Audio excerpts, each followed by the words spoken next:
Food safety tip 3. Provide comprehensive training. Develop a great training program. Create a monthly training calendar where you or a designee can deliver the training once a month to the whole team.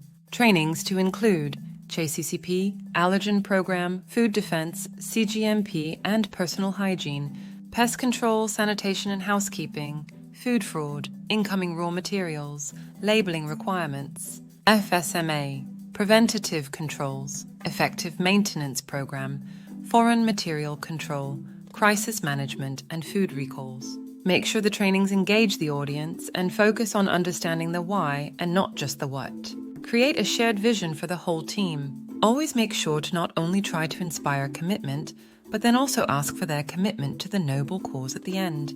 Please remember, if you are the only one talking for an hour, you aren't training, you are dictating. Please like, share, and subscribe to our channel for more food safety information.